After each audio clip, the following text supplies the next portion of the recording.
Hello guys, welcome to episode 5 of Whiskey Wednesdays. We'll give it a second and make sure people have a time to settle down. Let's cheers Sam. Got my man Sam here again. We always start every single show with a cheers, jumping for a bit. Hey Shane, how are you doing? This is Sam. Sam's going to be doing a lot of the creative stuff, a lot of the editing for these shows. Look, we've even fixed a sign. How cool is that? It now says Whiskey Wednesday instead of Yashiski Wednesday. So there you go. Let's have another cheers, mate. Cheers. Okay. Is the mic working? Can they hear you? That's the other upgrade. I don't know, guys. I've got a mic on. Can you just someone let me know? Can you hear me? Yeah, it's working, Shane. Nice one. Okay, guys, let's get cracking. So before we start, can you do me a favor, guys? On this live video, there'll be a button in the corner that says share. Hey, Danielle. Hello. That says share. Please, can you click on that and share it with as many people as you can? Because I want to get as many people obviously watching as possible, especially today. Today's a beauty. Today's it's about mindset, how mindset is everything, and it really is. It literally boils down to that. We've got to really protect what we put in our brain. It's crackly. The sound's crackly. So should we try it without it on? Let's try it without it on. We're just learning, guys. So what we're going to do is, just give me a second. Keep it on and I'll record it with the phone. Yeah. I'll keep it on, okay. All these technical things that you need to do. 2 seconds. Right. Here we go. So yeah, well, it was a heavy night last night. Obviously England played. We're into the quarterfinals. Get in. And I want to start, guys, by talking about that game. So again, share this live feed with everyone. That's better. Awesome. So share this live feed with everyone you can, guys. And yeah, we're going to start talking about mindset. And I want to start. Awesome, Stephanie. Thank you. And I'm going to start with the footy game last night. Well, what a result, guys. We won our first penalty shootout for God knows how many years. And I want to be completely and utterly honest. I'm not a big football fan, but I love international football. I love anything like that, the big games. So when England are playing, I absolutely love that stuff. But mindset, let's get into that now, starting with this England game. So I went to a pub last night, met up with a lot of friends. So Whiskey Wednesday, hair of the dog. It's all great. And in that pub, guys, what I was witnessing was mental, was absolutely mental, and I'll tell you why. So we're all there and everybody's chanting, yeah, spirits are high, we still believe, we still believe, we still believe. And I'm like, yeah, this is good, the energy in this room, it's awesome, come on. This is why football can be so great, even if you're not a football fan. So the positivity and the energy in that room was unbelievable. We score 1-0, and all of a sudden, this blew my mind, guys, and maybe I was just in a weird pub, but all of a sudden, they've scored a bit too early. It's too good to be true. Do you know, every time England score this early, we always lose. And I'm like, what kind of craziness is that to put in your head? You're winning and you're already thinking about losing. You are putting that out into the universe. So then the energy kind of like dipped a bit, and then all of a sudden 1-1. Oh, it's over. It's over. The game's over. I'm like, this is like about 40 minutes extra time or whatever it is. It's 1-1. You're not even losing. The team's not even losing. It's drawing. And you've already accepted defeat. What kind of logic? It makes absolutely no sense to me. So immediately, the energy in that room was draining. It's going, gone. And then it goes to penalties. And everyone's already like, they're all chatting and drinking. And some people are watching, but everyone's watching on a negative back foot.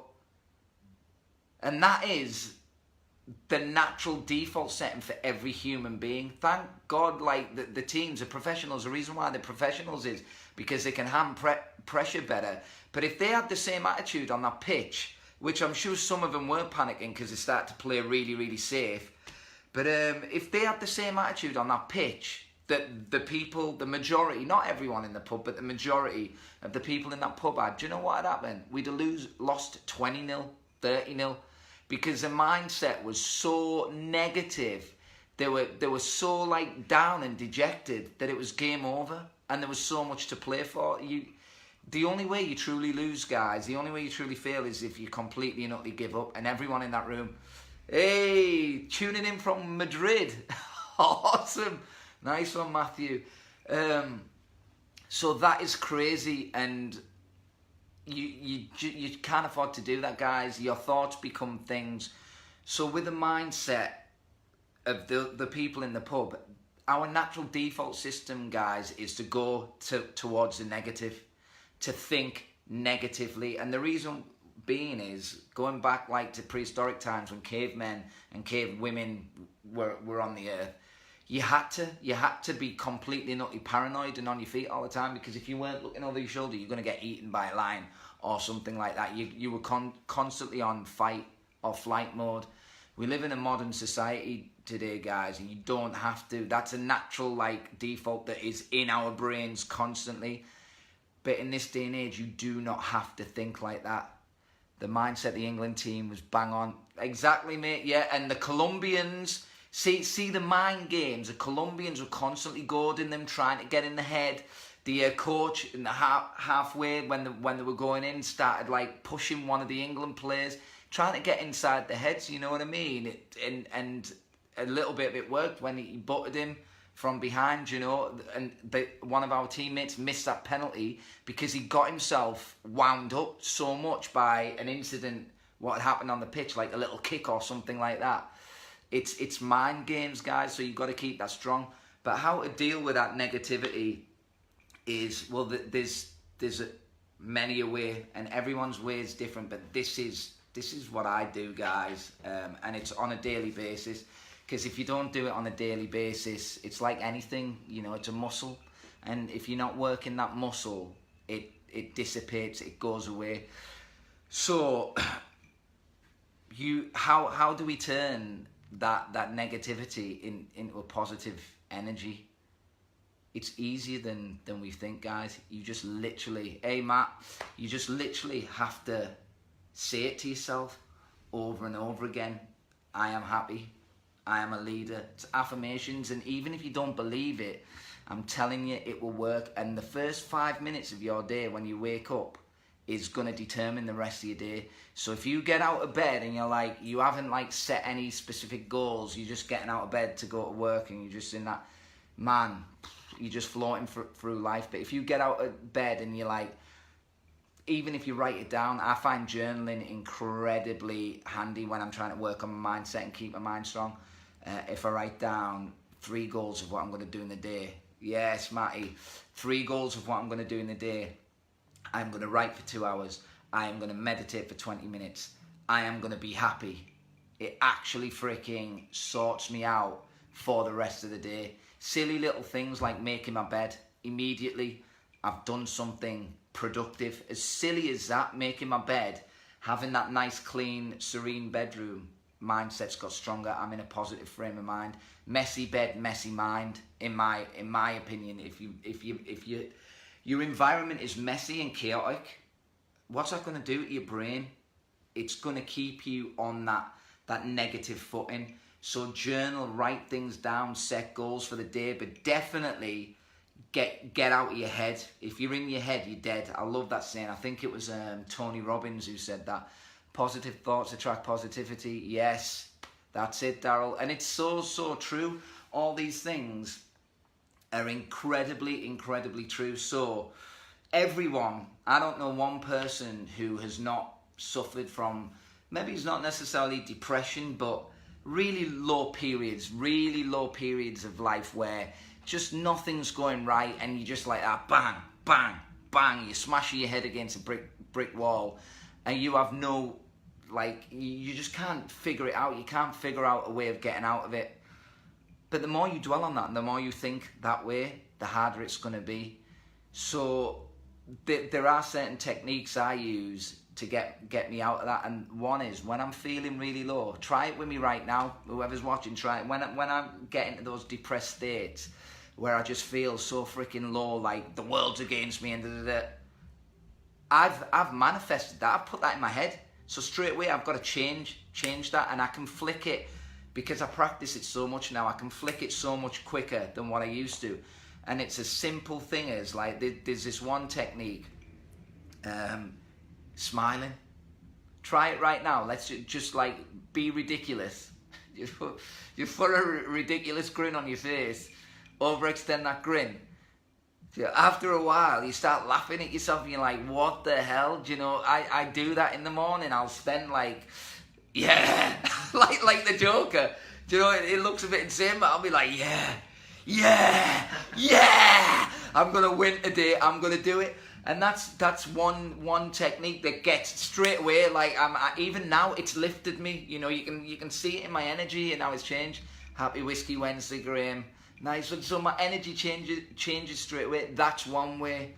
And another way, another thing when it hits you is your posture. If you saw on my Instagram today, I posted a little Charlie Brown cartoon, and Charlie Brown, and he's talking about depression. It's so brilliant, and he's like that hunched over like this, and it says something like, "This is how I can be really, really good at being depressed." You know, you have to have your head low, your shoulders hunched, and you have to talk really low and not look at the camera and whatever. But it's no good if I'm like that. It's no good if my chin's up and you're smiling right now. Your chin's up and your chest is back, because that's a confident, that's not going to help with the depression. So it's a Mickey take. It's satirical, but it's brilliant, and that's another way. Your body language will also determine your state of mind. Be confident. Open up that you're feeling low. See, I'm doing it already with my head. Open up. I love your positivity. Glass half full. Always, mate. Always, Matty. Always. Never. And that's why I'm talking about depression, because it hits us all. But you've got a choice, man. You've got a choice. You either sit and dwell in it and get nowhere, or you go, okay, I'm feeling that. Smile. Open up that chest. Breathe. Breathing is unbelievable, and there's so many ways of doing it. Take those deep breaths. Be an alpha. Whether you're female, male, you are an alpha. You're on this earth once. Kill it. Win. Stephen Miller, NBA para. Yep, incredible. Talk at Hate Crime Conference today. He ended. I can't see the rest of the thing, but keep these comments coming. Keep sharing. Keep asking questions. So there's 3 things straight away. Smile. Set some goals for the day, some affirmations. I'm going to be happy today. It's going to be a great day. I'm going to kill today. I've got 2 tasks. I'm going to nail those tasks. So you set the day. There's a party going on upstairs. I don't know whether you guys can hear that, but it's making me want to dance. Can you hear the music that's coming from upstairs, guys? Just someone give me a yay or a nay. Not sure. Anyway, so smile, deep breathing, your posture, your stance, and what you tell your brain. Yeah, you can hear it. And it's all good. It adds to the atmosphere. You know, we'll be laughing about this in 6 months' time when we're in a studio and it gets a bit. I'll never let it get too strict. Strict is boring. It's not authentic. It's not original. It's not real. So open it up. Open it up, guys. Open up that chest. Smile. Breathe deeply, guys, and just win the day. And it doesn't matter whether you've got like everything in life or you've got nothing. It's a state of mind. It's a state of mind.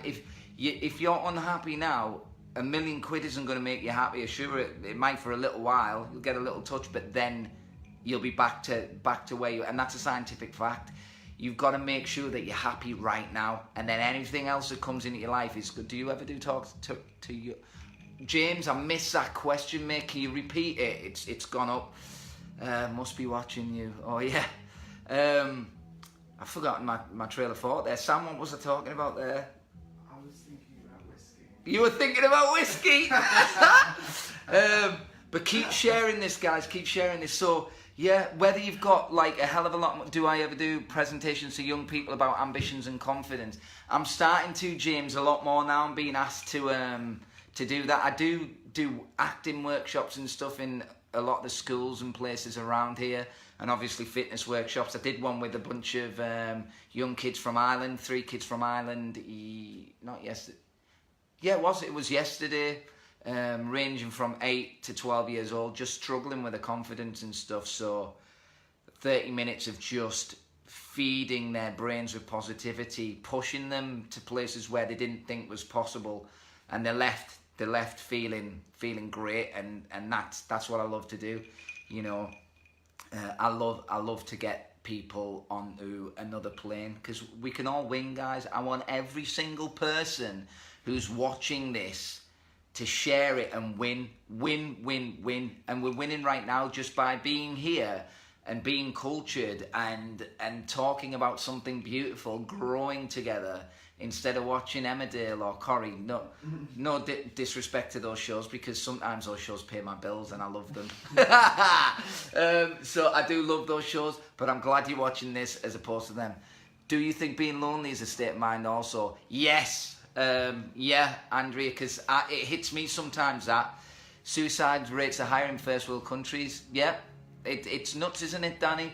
But yeah, and man, I have, nice one, cheers, Matty. I get bouts of loneliness, even when I'm surrounded by the most incredible people, and everything's going right. It still hits me, and it's hit me since a young kid, and I never understood what it was. And what it is, it's a feeling. It's a state of mind. It's like, it can be anything to do with, if things are going brilliantly in my life and I'm still feeling that that loneliness, it's a state of mind. It's a thought that you've put in your head. It's not actually happening to you. You've created that. And whatever you create, you can uncreate. It's easy to form bad habits, guys. It's difficult to form great habits. But when you do form those great habits, they're there for you for life. And it's that saying that I always use: if you do what is hard, your life's going to be easy. But if you do what is easy, your life's going to be hard. Hey, James. So you got to, with the loneliness again, state of mind, get out into nature, go for a walk, smile, go meet up with a friend, but don't talk about the lonely. I know that sounds mad. Don't talk. Acknowledge that it's there and move on as quickly as possible. So you're not like covering over it. It's there, acknowledge it, but then spin it on its head. How can I am happy, I've got friends, I've got this. Always turn that negativity into a positivity and use it, because you can use everything, guys. If you've gone through a really bad breakup and you're full of pain and heartache and heartbreak, wow, how lucky you to be able to feel that, to be able to feel so intensely and deeply, no matter how hard it is and how much it hurts. You're alive.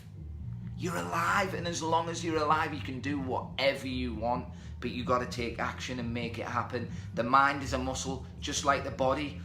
Pumping out press-ups, hitting those weights, going for those runs, building a strong body, inevitably it helps the mindset a lot, but you still got to do mind techniques. Happiness is a muscle, like anything, do you know? And that's what I found in life. Everybody wants to be happy. Oh, awesome, good. Thanks, James. That's wicked. Everyone in life wants to be happy. Everybody in life deserves to be happy, as long as they're aware that they have to work for it. Like everything, happiness is a muscle.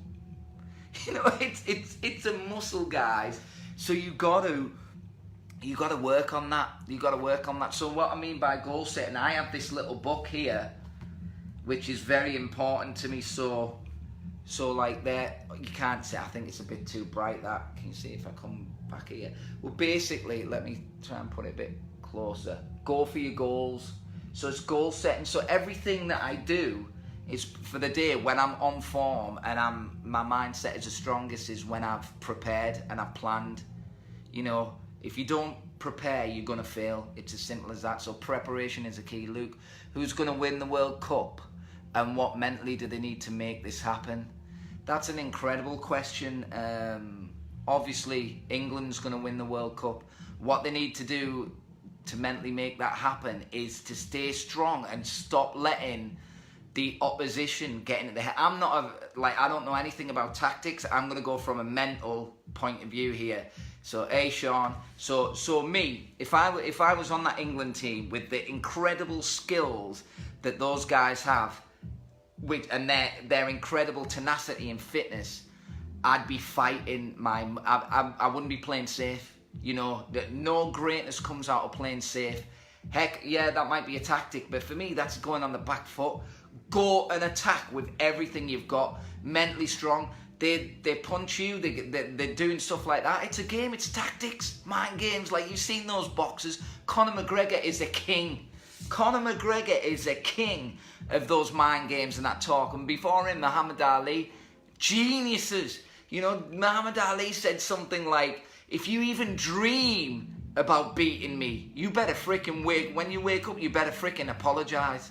How cool is that? Even if you dream of beating me, you better wake up in the morning and apologize. Alright, just ignore me. It goes dead quick, Joseph. I'm not ignoring anyone. This isn't what this is about. See, straight away, Joe, you've hit something. Even though you put a lol on the end, there's obviously something that's hit you that's made you feel a little negative and on the back foot. Now, turn that around and go, oh, you use what's going on here and go, oh, comments are going up quite fast. He's missed that, because I always repeat that. If you've got a burning question, copy and paste it and just keep posting it, and eventually I'll see it. But this isn't what this is about. We're a team. This is a team. Everyone is here for the same reason, to get stronger, to win and grow together. So I don't ignore anybody, mate. That again is your state of mind, you know. So let's get that strong. Let's go now. That's not it. We're here talking, so don't allow your state of mind to go that way. James, that's amazing. He can't read all the messages. I'll let him know. Yeah, I can't. It goes up dead quick, and if the messages are really long, it gets cut off, guys.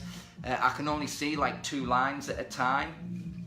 So Muhammad Ali, Conor McGregor, those mind games, and basically they're affirming everything.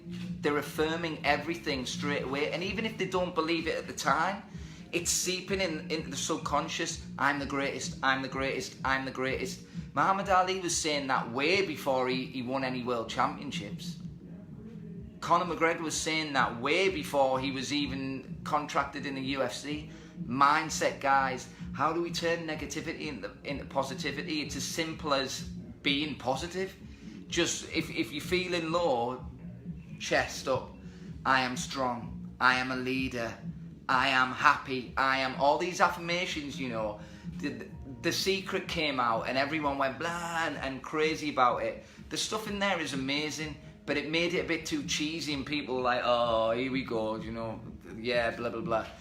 And again, negative Nelly's coming out with that. And to a certain extent, they were kind of right, because saying it without taking any action is not going to strengthen you at all. It's not going to strengthen you at all. So I am happy. I am a leader. I am cool. Saying that, it's giving me strength. I'm opening up. Boom. Now I'm going to look at my my schedule for the day. Okay, going for a run. That's going to make me stronger. Cool. That's going to increase my happiness. I've already put that in me. Because it's confidence, you know. How do you build confidence? You do things that are going to make you feel confident. So when I train and I'm at a great physical peak, I feel indestructible. I feel indestructible. That helps me so much. I'm going to read for an hour. Straight away, I'm learning, I'm growing. And I feel invincible. Again, that happiness. Releasing those happiness, whatever they're called. Happiness, what, mate? Hormones, happiness hormones. Serotonin, that's the one. Serotonin, it comes out and we begin to win, you know. And if you do that consistently over time, guys, I'm telling you that the depression will decrease. And again, I'm not a doctor, I'm not a physician or anything like that. I'm just giving you my point of view from how I've dealt with it and my experiences. And it goes back in history, guys, as well, because it's going to endorphins, yeah. It's going to hit you so much more when you're trying to strive for something brilliant. And remember, extraordinary things, great achievements, mate. It's ordinary people doing extraordinary things. They're no different to me and you, the Walt Disneys of the world, the Oprahs. The only difference is the mindset and consistency in taking action, doing things over and over again. What am I reading at the moment? I'm reading a few books, actually. So I'm still on Robin Sharma, The Monk Who Sold His Ferrari. On the shelf there, I've just finished reading The CEO Next Door and Extreme Ownership by a military guy, Navy SEALs, called Jocko Willink, who's really, really good. Think yourself right and your mind and body will react. Absolutely. So yeah, Laura, that's what I'm reading at the moment. So yeah, so man, so if you get those days, like the other day I was writing, and I haven't written for a long time because I've been building this show and the YouTube channel and all sorts of stuff. And I got really down on myself because nothing was coming out. And then immediately I smiled, and the reason being is because I felt low because I was struggling. And then I knew, wow, I'm struggling. Talking to myself, all the things I always repeat to myself, if I'm struggling, I'm growing. It means I'm trying to do something out of the ordinary. I'm trying to create something extraordinary, you know, and I knew how hard making Abe was and how much it killed me, and now how it's the best thing I've ever done. So that made me smile after getting that low. My posture went, I went, boom, up, get in. Doesn't matter, I've won today, because I sat down, and yeah, it wasn't the greatest writing session in the world. It was 2 hours, but I sat with a problem. I didn't duck and dive. I didn't run away from it. I sat with a problem, and I got the work done. And that is the key, Joseph Kendrick. If there's one thing that you've learned from all the injury stuff, it's that you're mentally strong. I can't see any more of the that's as far as the message will go. I can't see any more of the message. But yeah, there's people, again, with this state of mind. I can't remember where I read it, but there was this guy who was doing a lot of charity work in Africa. And one of the little boys, they were all so happy, just playing and you know, not a care in the world. And he was like, wow. And this little boy came up to him because he was feeling low. He didn't have a good night's sleep or something like that. And he was like, oh, God, like, how do these kids and stuff cope with this and blah, blah, blah. And he was all in his own head, you know. And this snapped him out of it. This little boy came up to him and went, oh yeah, if you're mentally strong enough, you can overcome anything. But how do you get mentally strong? That's what we're talking about right now. It's a habit. It's forming great habits, daily habits that will allow you to be strong and create that positive mental attitude. So this little kid went up to this guy and tugged on him and went, is it true that even the cars in England have houses? And I was like, I don't understand what that means. And the guy was the same, I don't understand what you mean. He went, I've been told that even the cars in England have houses. Do you know what the kid was on about? Garages. Like, I have to pause there because it blew my mind. And I'll admit, when it first hit me, I cried my eyes out. Because it was like, I'm sat here in this beautiful world with every single opportunity there waiting for me to take it. And this little kid who's dreaming about coming to England because even the cars have houses there. Perspective, guys. Doesn't that put it into perspective? And it just helps you lift yourself out of it. And it goes on every level. Walt Disney, guys, through the course of his career, he was rejected so many times, told by little magazines before he became the man he is, that his illustrations were absolutely terrible. He's never going to do anything. He should find a new career because he's never going to make it as an illustrator and stuff. And look what would have happened if he'd have listened? You know, and I'm not saying that you should always not listen to people. I'm not saying that at all. But if you're passionate about something, who cares what anyone else says? Who gives a shit, man? You get up and you get that shit done. And if Walt Disney had listened to him and many others who'd have said that, he wouldn't have had the beautiful life that he did. But going back to that beauty, everything's not as rosy as that. Throughout the course of his career, because he kept hunting and fighting, that guy went bankrupt 7 times. He went bankrupt 7 times, came out of those depths, kept fighting because he believed in what he did, and he played the game. And he also had 3 nervous breakdowns, guys. 3 nervous breakdowns, and I ain't making this stuff up. This is like written down. It's a fact. In his lifetime, Walt Disney had 3 nervous breakdowns. Thanks, Joanna. Thank you. Share.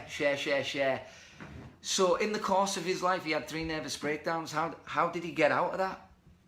Everyone's slightly different. So the way I'm giving you guys advice that helps me. They told me I'd never wake up and I'd never talk, then walk. Yeah, I remember. I saw your video, mate. It made me cry. It was unbelievable. And look at you now. You're absolutely kicking butt.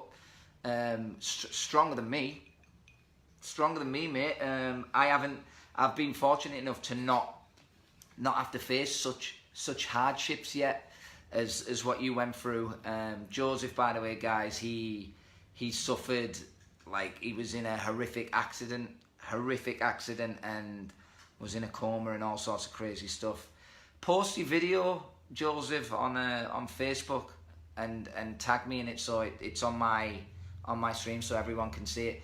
Happy 4th of July, brother, all the way from LA. I love you too, mate. Love you too, Dav. He's doing great stuff. So 3 nervous breakdowns, guys, and he still got back up off that floor, found a way to deal and grew from it. But from every nervous breakdown he had, he grew because he didn't allow himself to sit there for too long. It happened. He understood it, and through that pain, he grew immensely. His company grew immensely because what he was doing was he was fighting so hard. And I'm not saying this is correct. Like, some people aren't built, can't handle that kind of stress and pressure, and there's nothing wrong with that. You do you. You know, you do you, and whether that's earning 12 grand a year doing something you love, that's better than earning 50 grand a year doing something you hate. You know, because eventually, if you're earning less doing something you love, you're going to be more committed and more passionate about that, and eventually you'll turn that 12 grand into 2 million, 3 million, whatever it is. You know, but you've got to make your vocation your vacation. And what I mean by that is your career, whatever you decide to do with your life, it's got to feel like a holiday 24/7. You know, Richard Branson doesn't wake up and go, oh, got to go to work today. He bounces out of bed because he's created that and he loves doing what he's doing. Richard Branson doesn't go, oh, yes, another 2 years and I can retire. Nice one, Joseph. Everyone check out Joseph's video that he's posted on my Facebook page, guys. You won't regret it. It's perfect for this subject, what we're talking about tonight. And yeah, it'll just get us off our asses and get doing the work. But you got to take action, guys, and little steps. So don't overthink it. And this is another thing I hate. Like, people overcomplicate everything. Like, I wanted to do this show, and I ended up doing it on my own. I had a few people at first who were interested to, you know, like, cameraman and it was all this glossy, yeah, it's gonna be this and that, we'll get it in the studio, blah blah blah. But they were all this, and that gets you nowhere. Do you know what I mean? That talk without backing it with action gets you nowhere. And if I'd have waited for them to get cracking, we'd still be waiting now. We're 5 episodes deep now. We've got lights. I've got Sam on board. And do you know what I did? I just got up and did it. I was like, I'm going to make mistakes. I don't care. You know what I mean? I don't care. I'll learn from them and I'll grow. You've got to put yourself out of that comfort zone. Quote from Alex Ferguson, it's not how many times you get knocked down, it's about how many times you get back up. Yeah, he's took that again. Clever human being. But Alex Ferguson's took that from an old Tibetan saying and just made it his own. I think it's a Tibetan proverb where fall down 7 times, get up 8. And that's mindset, guys. So how do we deal with depression? You know, I think I touched on about a year ago. I reckon it was a nervous breakdown. It must have been because it was a beautiful day. I'm walking across the field to go training, and all of a sudden this heat. I believe a person should try and live their life as a millionaire without money. Yeah, of course, because I love that, Stevie, because seeing, guys, people have it the wrong way around. They're like, oh, I'll believe it when I see it. It doesn't work that way. You've got to believe it before you see it. You know, it's easy. Like for me, let's say, for instance, when I was first out of drama college, I went 10 years. What's the next project, Stephen? Come back to that. Remind me of that in a minute. I'll definitely tell you about what I'm doing at the... They wouldn't put out rubbers and pencils. I love that, Michael. That's brilliant. Guys, don't forget to keep sharing this as you're watching. Just share it. Let's get as many people on here as possible. What was I talking about? Walking across the field, guys. Beautiful sunny day. I got this massive wave of... I can only explain it as just this heat, this prickly heat started coming up, and it was like I was being filled up, and then all of a sudden I just freaking burst out crying, and I sat there. Blah, even see what I mean? When you go back to these places, it feels so clear, and it's killing me right now. Do you know, going back there, because I was lost. I was trying to I was completely lost in life. I had about 10 quid left in my bank.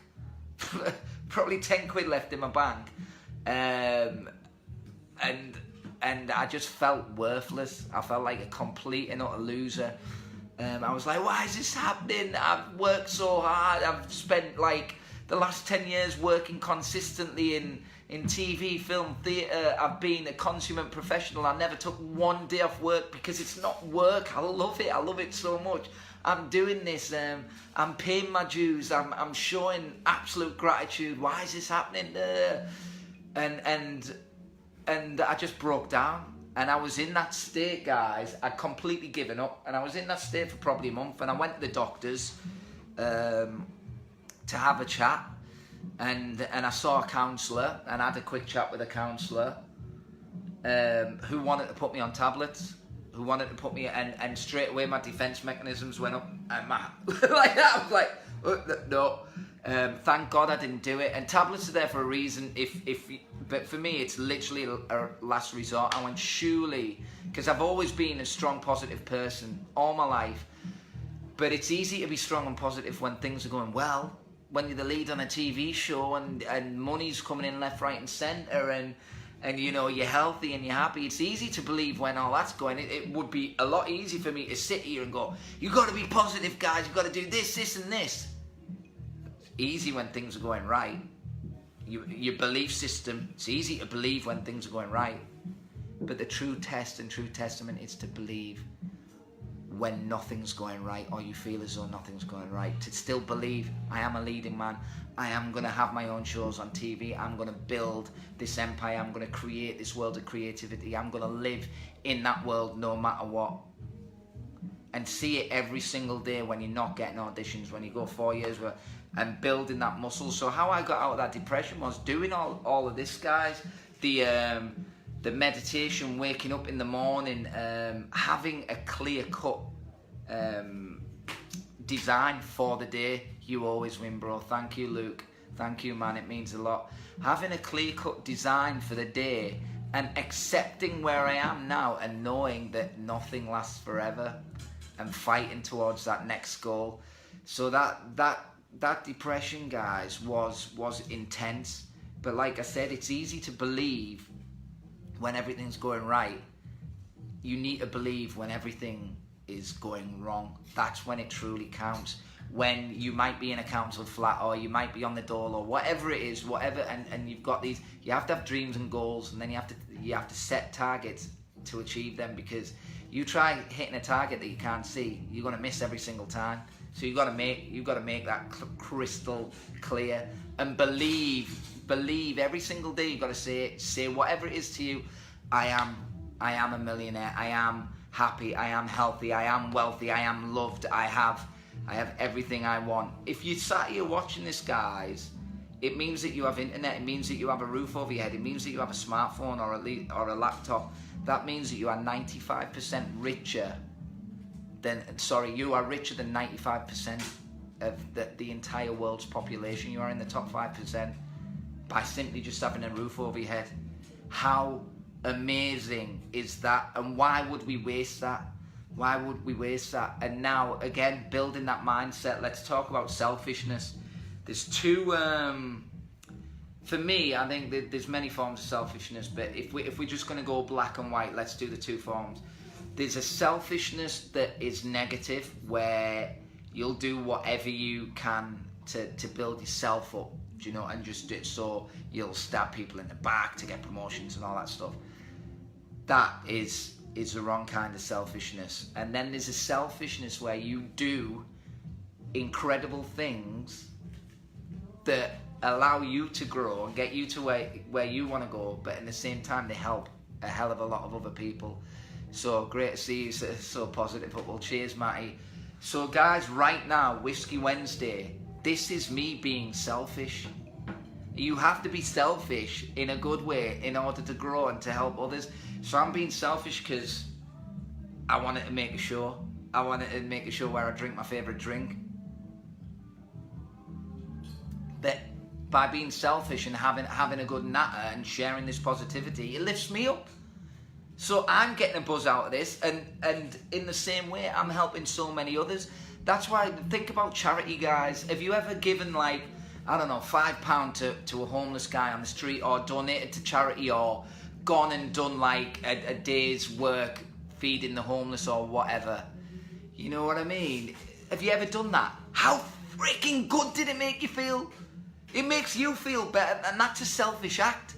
But it's beautiful because that selfish act, ironically, is also selfless. So you're getting a buzz out of helping people, and that person is benefiting profusely. Gandhi, I want to be remembered. One of the most incredible human beings on earth, and had many faults, and he talks about in his autobiography. You know, all human beings, they're flawed. What was that, your first sip? No, but I'm taking it. Guys, full disclosure, I went out last night for the football match, as you well know. Met up with some of my best friends on earth. That's important as well. You know, you get busy from time to time. Some of these guys I haven't seen for a year because everyone's fighting, you know, to do their thing. But we always talk, and I have a little group like this, and I'm always like going, come on guys, let's do stuff. But sometimes I need them. You need someone else who's going to be doing that and dragging you out. Last night I was quite close to not going out because I didn't feel great, and I wanted to keep on the. But then I was like, whoa, what you doing? You are missing an opportunity to hang out with people that you truly love. Do you know what I mean? That you haven't seen in a year. That's crazy, Steve. Even if you've got one leg left, get yourself out there and go and see these humans. You know, and again, made me feel great. But that's why I'm taking my time with this bad boy, guys, because it's hair of the dog. So I want you all to be selfish, guys, in the good way. Being selfish by finding your vocation, finding your passion in life, which is going to significantly help others. So Nike, Phil Knight, what a book that is as well, by the way, guys. Shoe Dog by Phil Knight. It's a creator of Nike. Unbelievable book. One of the most ones. I'm not drinking after last night. No, it's not okay, Luke. Get off. Don't forget to share, guys. So Phil Knight, the story of Nike. Again, as a 24-year-old kid, he came from a very like affluent background. But you should never make your circumstances an excuse. So straight away when I gave that book to someone, and they read it and they got buzzed up from it, but straight away they were like, oh yeah, but it was easy for him because he came from a rich family, so they helped him out. And I was like, mate, you've missed the entire point of that book. You know, he took advantage of his environment, absolutely, but it could have easily gone the other way. He could have sat back and gone into his family business, but instead he found something that he loved. He was a runner, obsessed with running. So he started selling these shoes. Tiger, it's still about now. He got the distribution deal, and grew from there, was traveling the world, selling, like, importing them. He had an obsession for these trainers, an obsession for, and a passion to help runners become better runners. And then, obviously, we all know what Nike is now. So through his selfishness and his passion, he's helped hundreds and thousands of people, because people love buying those products. Hundreds of thousands of people all over the world have got jobs, have got dreams, can put food on the table because of this man's selfishness. So be selfish, but in a good way. Find your passion. Me, selfish to the hilt when it comes to my writing and stuff like that, absolutely. But what gives me great joy about that selfishness is if I create something and I write something that's gonna change someone's perspective, makes people feel great. What's a book, Sean? It's Shoe Dog by Phil Knight. But I've committed tagging you in the comments. So yeah, with the writing, but now with Abe, guys, it's unbelievable the amount of comments, beautiful comments that I've had. How not just people who suffer from mental illness and stuff like that, and homelessness and things, but struggling artists who just don't know how to get started, who are completely and utterly lost, but want to do stuff. So many people since I made Abe, I think at least 5 have gone off and made short films of their own. You're welcome, Sean. Make sure you share this, get it out there. Have gone off and made short films of their own, and are writing prolifically, guys. And this is kids who've got dyslexia, who were like, oh, I can't write because I'm dyslexic. It's and I was like, who told you can't write? Where is that a law? Where's show me where that law's written down? Oh, I can't write because I'm dyslexic. Isn't that a mental? This is what I mean about mindset. That's like me. That's as bad as me saying, and a lot of people do say this. Oh, I can't be a leading man. I can't be the lead in a Hollywood movie because I'm Indian, and the industry's it's favoured towards white people. And what kind of BS is that? You know, do you know, you see all this, be more diverse, there's not enough ethnic diversity in TV and film. That's totally not correct. But who's in control of that? Whose choice is it to make that change? Mine. If I'm in the ethnic minority, which I am, then I've got to write this stuff. I've got to write and create it. No one's stopping me from picking up a pen and writing this stuff and getting it done. No one's my film's on Amazon. Boom. My film's on iTunes. Boom. You know, no one's going to give me a lead in a film because I'm Indian. All right, I'll write my own lead. Boom. I'll be a lead. I don't have to play parts like this all the time, you know, because I'm Indian. You know, and I would play parts like that if they were cool, because that's normal, you know. Some people in India, they have accents like that, you know. That's how we talk. You know, it's one of those things. So why wouldn't I play an Indian? I'm proud of where I come from. The accent is the accent, so I'm going to play. If I'm playing a doctor in 1800s, do you know what? And that infuriates me. Stop making like excuses. Just do it. You know, if you really want to do something, you'll find a way. If you really don't, you'll find an excuse. Do Scottish now. I don't think I can do a Scottish accent, but I'll try. This is funny. It started to become like, you know, an accent class. But turning on and off accents is quite difficult when you don't have much sleep and you're drunk as a fucking skunk.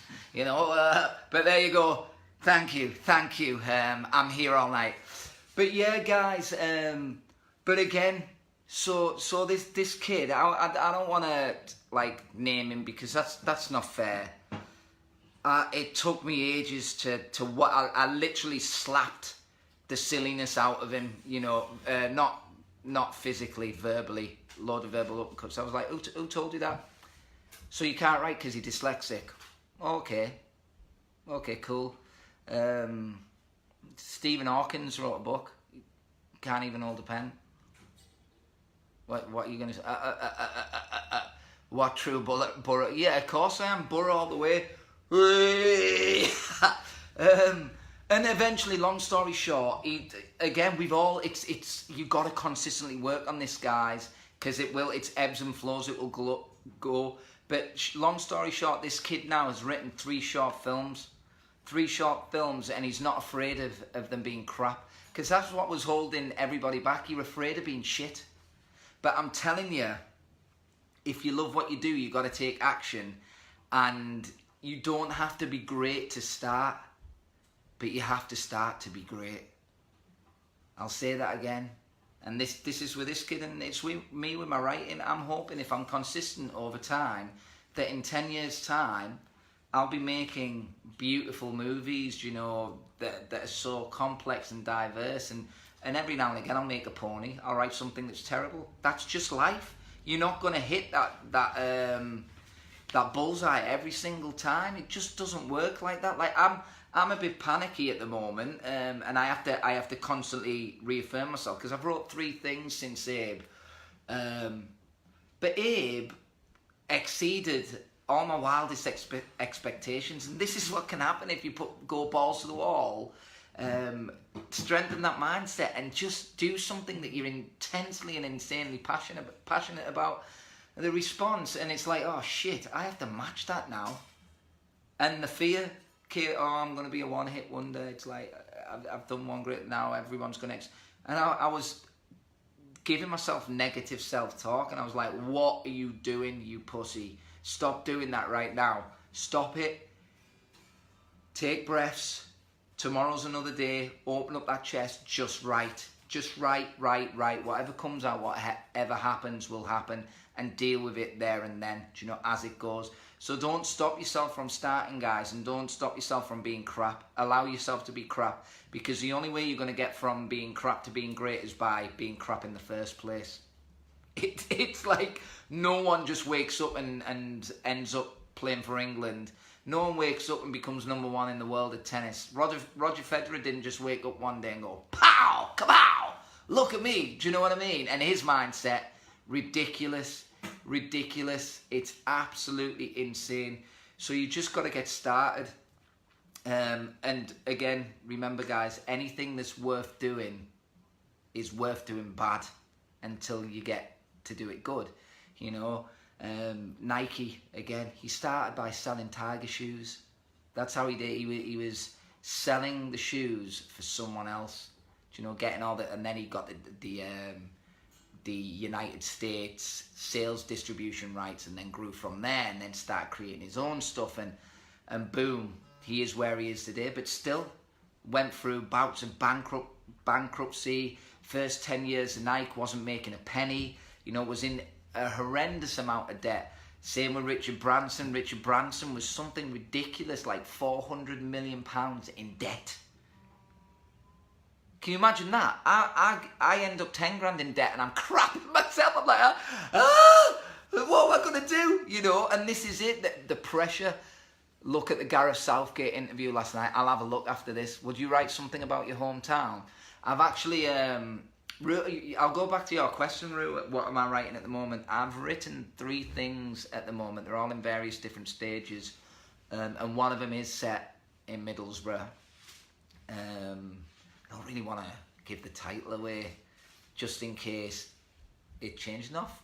I'd said I'd always be honest and open with you guys, so I'll tell you a little bit about it. It's a drama series, 6-part drama. It's in my head, but it's actually on paper, the first pilot now. It's called Keep Me in the Dark, and it's based in Middlesbrough. That's where I want to shoot it. I want to bring film back to Middlesbrough. I want to shoot it there. It needs northern authenticity for it to work. And yeah, it's about a young lad who's spent, from the age of 14 up to 40, he's been in and out of mental institutions and youth, do you know, like prisons and stuff, because he killed his dad at a young age. And that's all I'm going to tell you. And then the show starts at he's in one of his counselling sessions, and he's about to get released from this mental institution / prison after being incarcerated for like on and off for like 20 years, 20, 30 years. We got 5 minutes, guys, 5 minutes, 20, 30 years, and that's how it starts, because he's panicking. he doesn't know how to live in the outside world. All he knows is these four walls, and the journey he goes on is intense and crazy. And I've wrote, you can see the trailer to Warlord, like a little mess about on the YouTube channel, so don't forget to subscribe to the YouTube channel, guys, and have a look at the little action montage teaser that I created for Warlord a long time ago. That script has changed so much, because again, adapt and evolve, move and move. And I've also wrote another short film that I'm going to direct myself, guys, and I'm nervous as heck about that. I ain't directed before, so I'm scared. But again, because I'm scared, see how I'm smiling? I know that I'm doing something worth doing, and I'm going to grow and learn from it. I'm willing to make mistakes. So always do what you're scared of. Obviously, don't jump off a cliff. I'm not do you know, in terms of, if there's something that you really want to do that's going to, you know, you're going to grow from it, just be crap at it. So, because if you're willing to be crap and consistent, you're going to get better and better at it.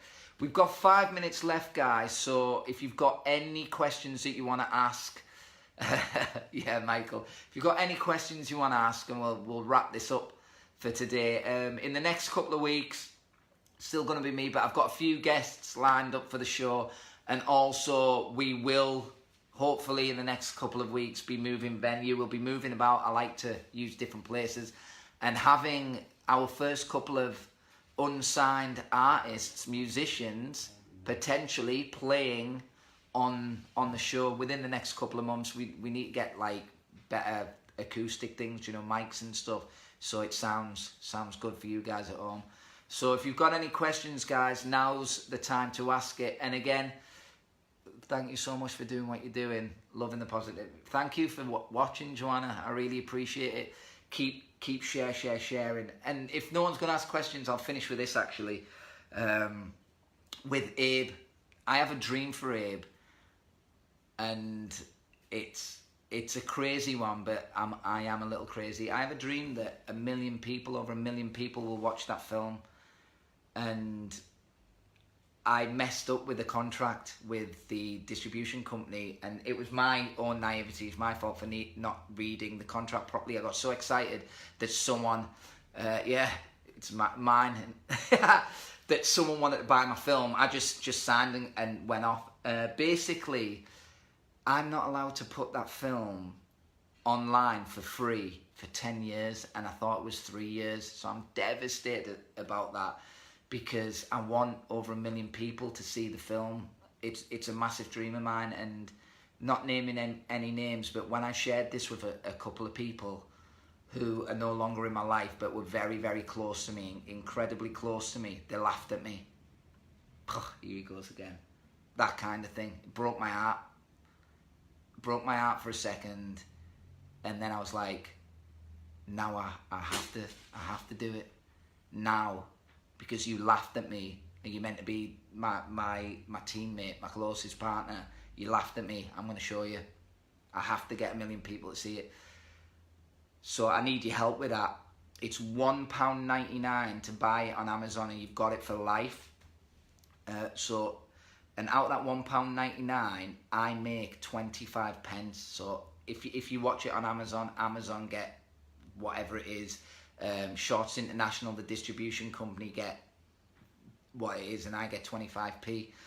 So what I want is, if you can share the film, it's less than a cup of coffee. If you can buy the film and leave comments and ratings on the Amazon, because I want to see if I can get over 1 million people to watch it. And what I'll do with all the money that I raise from that film, I'll make Keep Me in the Dark, or I'll make my next film. That's how. So I need your help to help me doing that. You're late. You're very late. Just watch it when it goes on YouTube. Don't worry about it. So yeah, that's my dream that I'm sharing with you, and I believe it. I see it in here. And remember what I said, and we'll finish with this. You create things twice. First, it's created in your mind. 1 million people will watch Abe. 1 million people will watch Abe. And with every 25 pence I make from that 1 million people who watch Abe, I'm going to use that money to make my next film. 1 million people are going to watch Abe. And you repeat it, and then it will manifest and come true in real life. And the only way it's going to come true is by me sharing this consistently with you guys, by you guys sharing it with your friends, and just spreading the love far and wide, but consistently. So even if it takes 10 years, guys, for 1 million people to watch that film, it takes 10 years. It takes however long it takes. I hope it doesn't take 10 years, so I hope it takes... I hope a year, you know, so share the love and get it done. And when you start something, guys, well, I'll finish with this quote, because I love it. Start strong, finish stronger. All right, guys, so whatever you do, start strong and finish stronger. Hey, Jamie, I think is that 10 o'clock now? Yeah. Okay, guys, thank you so much for watching. Thank you so much for tuning in. I really appreciate it. Like and share, spread the love. Let's get 1 million people to watch Abe, and let's make a film together, because every single one of you who buys Abe, you put in 25 pence into, so you basically not only owning a film, you're investing 25 pence into my next movie. So thanks. Good luck, Steve. Did you like my page? I haven't seen it yet. Resend it to me, Laura. Maybe I have. I don't know. I get so many that I do it. Cheers, Mikey. Okay, guys. Good night. God bless. Start strong. Finish stronger. You wake up tomorrow morning, guys. You start strong. 3 positive things. I am happy. I am alive. I'm going to own this day. And you finish stronger. You go to bed. You repeat the same. I am happy. I am alive. I freaking won this day. I love you all, guys. Thanks for watching. Cheers.